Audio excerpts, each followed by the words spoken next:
আর বেবিটা আসলো, তারপর মা যেখানে যে 5টাতে ঘুমাতো ওখানে আমি ঘুমাই, আর এখন আমার বেবিটা আমি যেখানে ঘুমাতাম সেখানে। সব কিছুই তো নাই, মায়ের গন্ধ নাই, মায়ের হাতের রান্না নাই, মা নাই। সদ্য মা হওয়া প্রমিস সন্তান পেটে থাকা অবস্থায় হারিয়েছেন মাকে। ঘরের আনাচে কানাচে মায়ের ঘ্রাণ যেন এখনো তাড়িয়ে বেড়ায় তাকে। ওই যেন ডাকছেন মা। মা খুব নরম ছিল, ধরে থাকতে খুব আরাম লাগতো। ডাকলাম মা মা, আর কথা বলে না। আমার কাজিনটা আমাকে বলার সাহস পায়নি, বললো প্রমি মার জ্ঞান নাই, উত্তর দিতে পারবে না। মা ডাকাটা সব থেকে মিস করি। যে বয়সে সবচেয়ে বেশি মাকে প্রয়োজন, সেই সময়টাতেই মা ছাড়া প্রতিনিয়ত লড়াই করতে হয়েছে মুনিরাকে। যার মা নেই তিনিই বোঝেন বন্ধুর পথে একলা চলা কতটা কঠিন। যখন হাতটা ঠান্ডা হয়ে যায় এবং চোখটা যখন নামিয়ে ফেলে, তখন পুরো পৃথিবীতে মনে হচ্ছিল যে অন্ধকার নেমে আসতেছে, আর কিছু না। যখন দেখতাম যে একটা মা তার বাচ্চার চুল আঁচড়ে দিচ্ছে, আমার তখন আমার শৈশবের কথা মনে পড়তো, যে যখন আমি এরকম জার্নি করতাম আমার মা আমার চুল আঁচড়ে দিত, আমার চেহারার মধ্যে ধুলাবালি লাগলে সেগুলো রুমাল দিয়ে মুছে দিত। এই জিনিসগুলো আসলে প্রতিনিয়তই মনে হয়।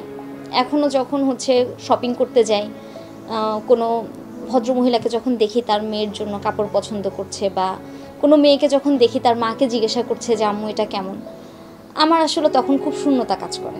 বেঁচে থাকতে মার গুরুত্ব বোঝেন না অনেকে। মৃত্যুর পর হাড়ে হাড়ে টের পান কি ছায়া হয়েছিলেন মা। তাই প্রশ্ন, যদি বেঁচে থাকতেন তাহলে কি বলতেন মাকে?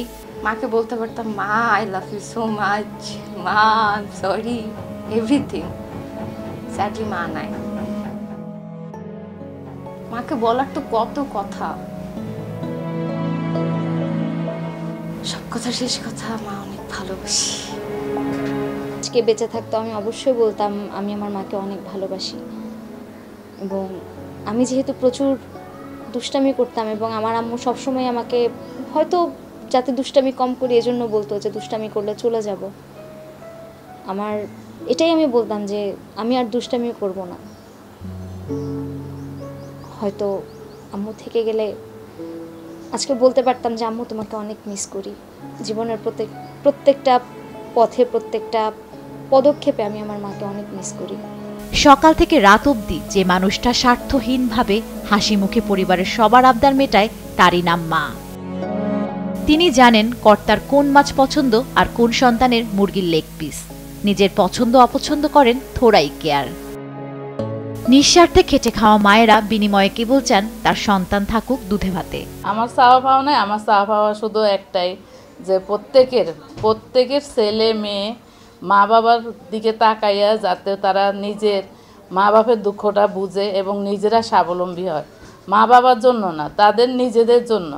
সবসময় সন্তান সন্তানই, ওরা সবসময় ছোট, মায়ের কাছে সবসময় ছোট।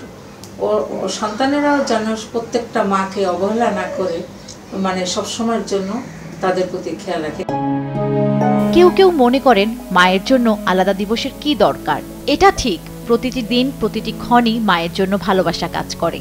তারপরও মা বেঁচে থাকতে একটি দিন আলাদা করে মায়ের কদর কিংবা বিশেষ কিছু করা যায়, তাও কি কম আনন্দের? জান্নাতুল মোহনা, দেশ টিভি, ঢাকা।